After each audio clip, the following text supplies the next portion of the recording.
if there's something that goes on in your life that's difficult, what are you doing with it? A friend of mine, years ago, about 40 years ago, I moved into an apartment, and another guy in the building was a Baptist youth minister. And he knew I wanted to be a unity minister, so we never talked about religion for a year. We were best friends, listened to music like the same rock and roll, did this, had the best friendship, but never talked about religion because he knew that I was out there. And I knew that he was rigid and stuck in the mud. And then we finally opened one night the door and talked about these things. We had the same belief systems. Today, he says he is the only Buddhist he knows that goes to Mass. So, and he was a Baptist. But we had the same beliefs. But one of the things he taught me was, at the end of every year, he would make a list of all the positive things that he gave thanks for at the end of the year that had happened that year, which is a good thing. But then he also wrote down all the negative things in order to release them.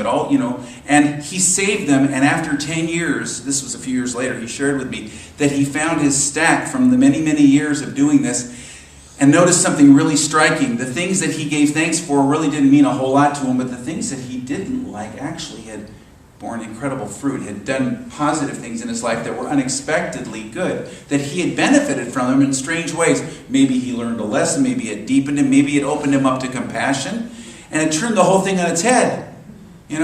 We make a choice whether we bring joy to the experiences of life.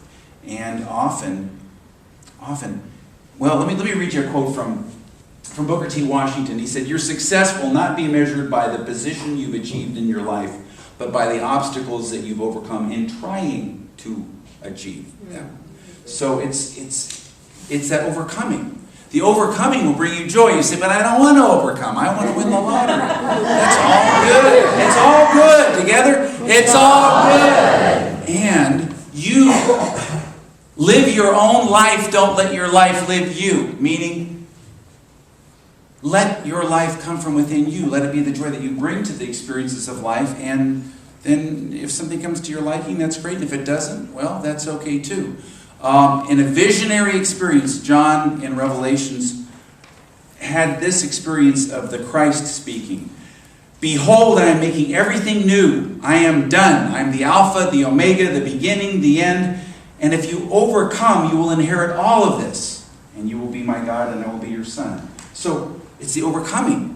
It's the overcoming that makes everything new. It's the overcoming that moves us beyond the pairs of opposites. It's the overcoming, and it means that we can work with these things. And oh boy, there's a story, and it's going to offend some people in here, I'm sure, for political reasons and other reasons.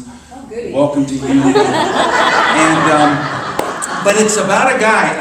A documentary has been made recently called The Revolutionary about the one American who was part of Chairman Mao's inner circle in the caves in Western China during the revolution in China. He was an absolute devout communist. He was an atheist, raised in an atheist family in Charleston, South Carolina, went over to work with the UN, was so offended by the corruption of the government that was there that he went up into the mountains by himself, and he became Chairman Mao's right-hand person. He actually ended up running all the radio in the days of radio in China. He was a top-level guy. And then Stalin decided he didn't like an American in that position. He didn't trust it. So he cooked up some fake documents and things and convinced Chairman Mao, who was his close friend, to put him in prison because he was a spy. But it wasn't true. And it began one of two sentences for 16 years, not just in prison, but in solitary confinement. Can you imagine? Solitary confinement. For several years, he wasn't allowed to talk to another human being. For one whole year, he could not see light. They actually had him in a cell where they had to open another cell door to get into his cell door. I mean, he said he went crazy for a while. And then, he said, something happened to him. There was a poem that his sister had taught him when he was little. And he used it as a mantra. And he didn't know. He was an atheist. He didn't have any spiritual practices. He didn't know anything. But he was doing meditation, but he didn't know it. And he had nothing else to do, right? So what was he doing? He took this poem. It's called Outwitted. It's by a a school teacher from Oakland, California, Edwin Markham, and it goes like this. He drew a circle that shut me out. Heretic, rebel, a thing to flout. But love and I had the wit to win. We drew a circle that took him in. His sister had taught him, he memorized it, and he just did that all the time that he was awake. And then his heart started opening, and he started feeling compassion for his jailers first, and he won them over. Even though it would have cost them dearly, they began to sneak him candles and matches and paper and pencil, and he won over all of his captors. And slowly, he won everybody over. And they let him out after several years, whereupon he wanted to prove to them that he was really loyal, so he stayed. They offered to let him, they were going to fly him home. He wouldn't do it. Whereupon the Cultural Revolution came, 16 years, and he was thrown back in prison because everything old was attacked. 16 years, and at that time he went home. And he realized, but what had happened to him in this time, he said, what it started as, he realized now, is cognitive behavioral therapy. But he was doing it on himself, retraining his belief systems, examining every thought in his mind, every belief that he had. Now, he had no framework for this, no psychological background. He had no framework for this. He had no training in anything religious or spiritual, had no language for this. But in the silence, he said, of his soul, he said things started to happen to him. He said, I felt like I was into everything and out of everything. And he said, I had experiences that I didn't understand at the time, but when he came back to the United States and started reading mystical literature, spiritual literature, he said, I realized that I had experiences that matched any of those that I was reading about. And he came through and he became what I would call enlightened. He's 93 years old. He lives in Seattle. He's a consultant to Microsoft and all the big corporations for corporate relations with the Chinese, who are now his friends, you know. And he's an incredibly wise man, and they've done this documentary on him. But my point being this, the reason I'm telling you this is that if this man can take 16 years of solitary confinement and 1 year of absolute darkness and turn it into an enlightenment experience, what can you do with your experience? You just put your energy, your enjoyment, you put your energy into it, and you transform it, and you find, I mean, this is a great being. This man's a great being. He was certainly, and he's very honest about his failings and his flaws and all his mistakes and all of those things, because that was part of his retraining.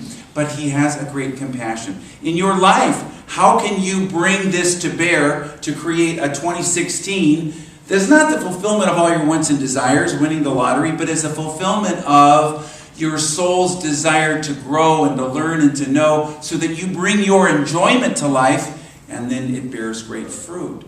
I was just reading this last week, and just popped into my head, about the guy who was, year after year, the horticulturist. He was a rose grower, I don't know what you call him, but he would always win the champion rose of Great Britain every year, for several years. And he felt he had the greatest one of all, and it was a Saturday morning. He was going to dig it up and take it and retransplant and take it in that morning. But he'd been doing this for like 10 years, winning every year.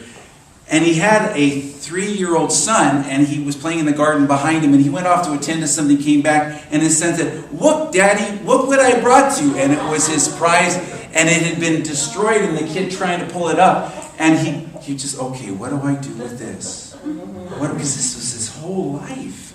He was the champion. Well, he won an honorary gold medal that year. He won the top prize, honorary, because what he did was he took a stick, a picture of his son, stuck it in a flower pot, and said, "This is my prize, Bloom." And they said, "What are you doing here?" And he told the story, and they gave it to him. I'm telling you about this because, okay, what are you doing now? Family members. How do you deal with them? Okay, this is holiday time. Okay, so you lose a job, you have a relationship thing, something doesn't turn out the way. What are you doing? You get a diagnosis, what are you doing with it? Yes, set an intention and place it in the starry sky of your life. Let it not only shine light upon your path, but draw you magnetically to it. But then let it go. Somebody's asked me about it. I mean, how do I fit what you're talking about, not being attached to outcomes, with this setting intention business. And I said, it's a paradox. But the best way it works, I had a mentor about 30, 40 years ago, Dr. Mary Allen. She was a psychiatrist in California who attended my service about 30 years ago. And I studied with her very deeply. And she said, she had all these psychological and scientific principles. It takes me an hour to teach a class on it, but the bottom line is that the only way to set an intention, to set a goal without burning out, is to let go of the outcome.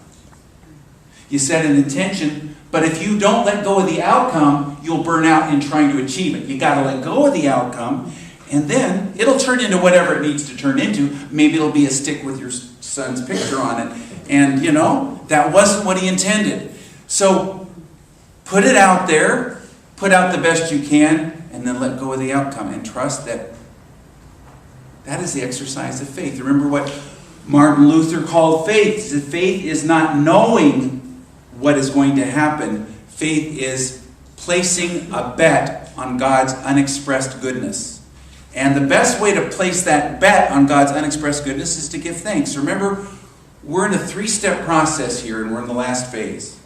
Remember that the holidays are 3 phases: Thanksgiving, Christmas, and New Year's. Thanksgiving is where we gather the energy together. But we don't have to do it just at Thanksgiving. We can do it here today. That Thanksgiving can also fit this phase. The second phase was the birth, the spiritual awakening, which is symbolized by Christmas, which when you bring in the energy will allow it to birth. And then comes New Year's, which is the rolling out from that birth of those intentions that fulfill your soul's purpose on earth.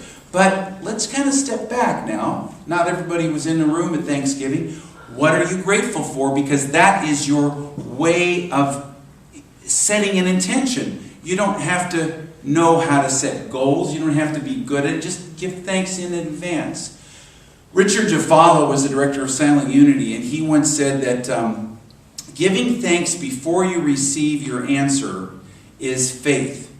Giving thanks after you receive your answer is courtesy. If you don't do it, you should just read Miss Manners. But beforehand, it is a powerful way to create energy, to energize your answers, to give them life, and then they'll roll out in the way that is best.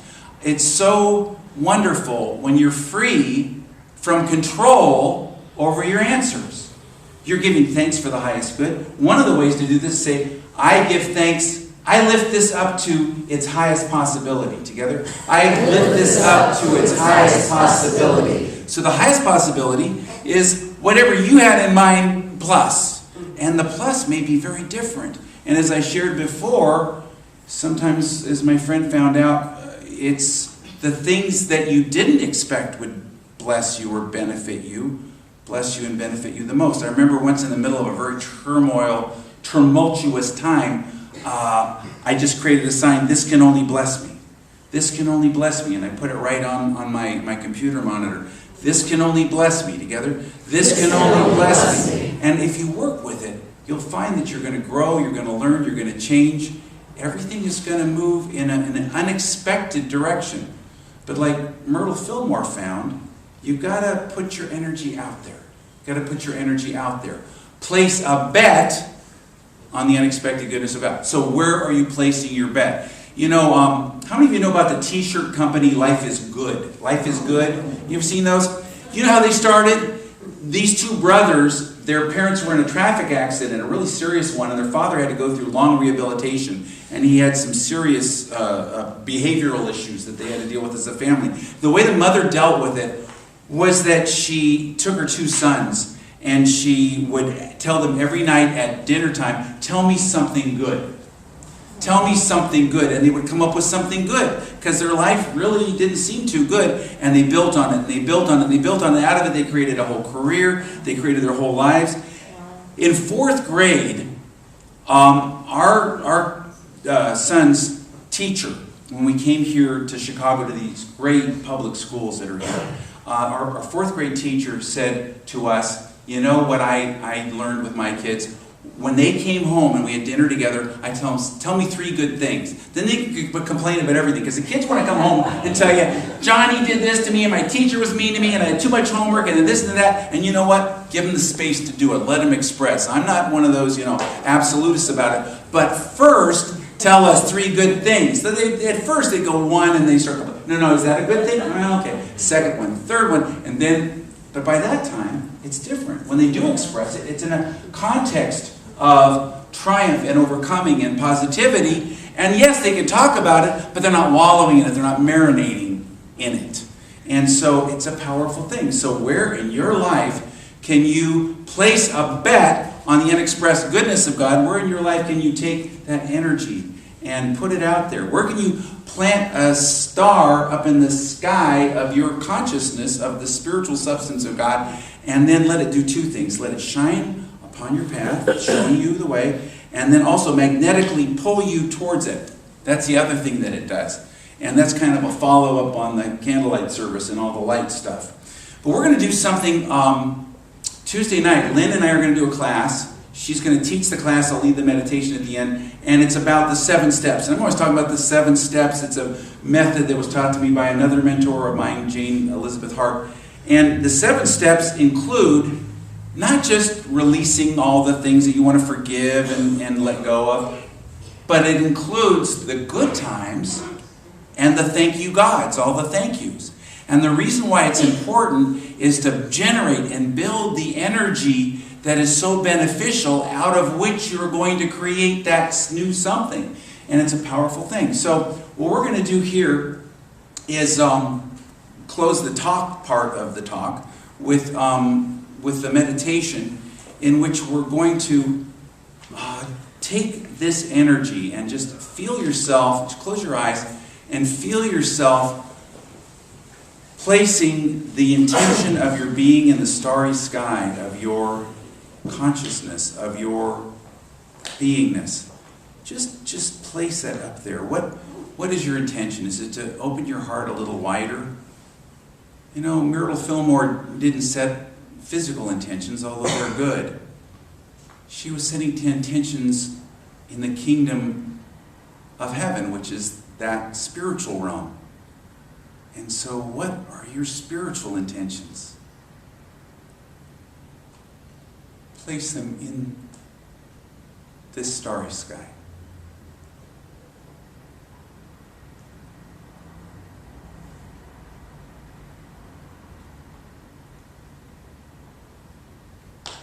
The beauty of this is that we now can let it go. We can freely release the intention, the form, because we know that the highest is good is going to work out. That whatever shows up is going to forward our spiritual growth, and we are grateful that we are centered, poised, and moving ahead. Thank you, God. Take a deep breath and let it out. And I invite you to let go of all the papers in your hands and open up to the palms of your hands. So let go of whatever you're holding on to so that you're open, receptive. Feel the energy even as it tingles in the palms of your hands. Imagine it pouring down. And with your empty, open hands, feeling this energy, take another deep breath and let it out. Be fully present now. Use these words of Myrtle Fillmore as your intentions for this coming year. And then in the time of silence, you can add your own. My resolutions. I take time for regular periods during the day for prayer and meditation.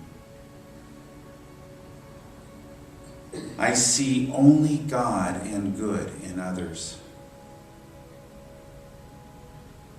I listen to my inner voice. I express more love, health, peace, life, joy, and prosperity in my words and actions.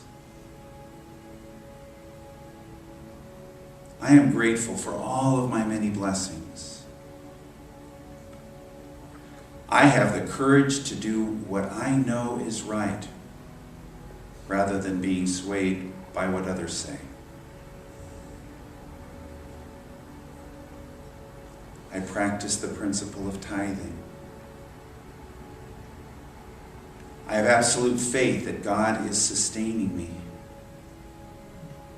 I desire and I expect the best, realizing that God only wants the best for me.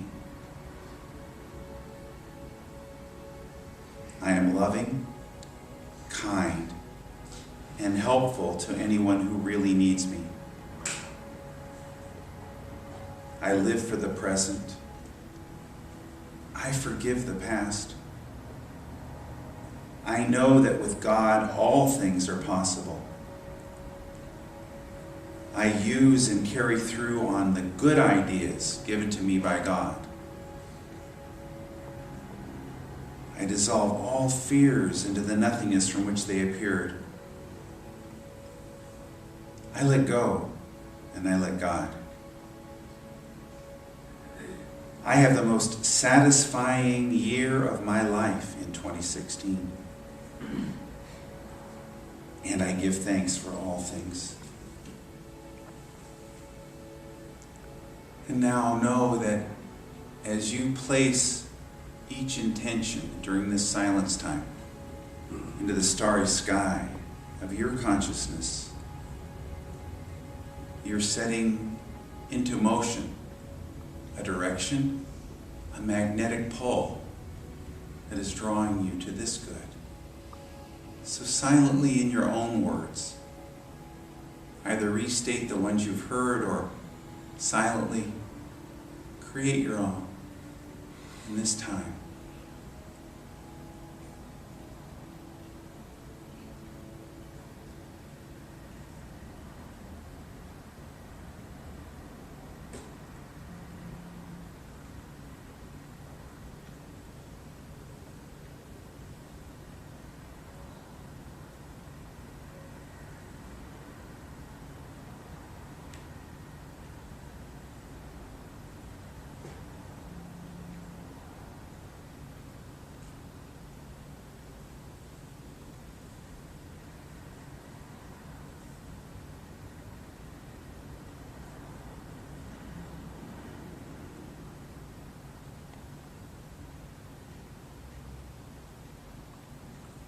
The silent intention is the most powerful.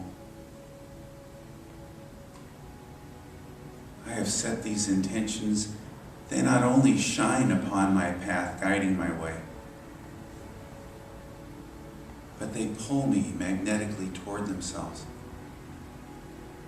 The highest good, the greatest joy. And now I let it all go. I let go of control and I get into the flow for a greater and greater capacity to experience joy, enjoyment in 2016. Thank you, oh God, thank you. And so it is. We're going to do our offering, and boy, oh boy, how do we do this?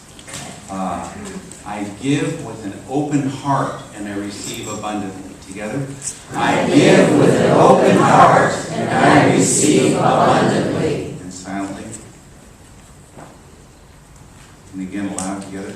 I give with an open heart and I receive abundantly. And so it is. Amen.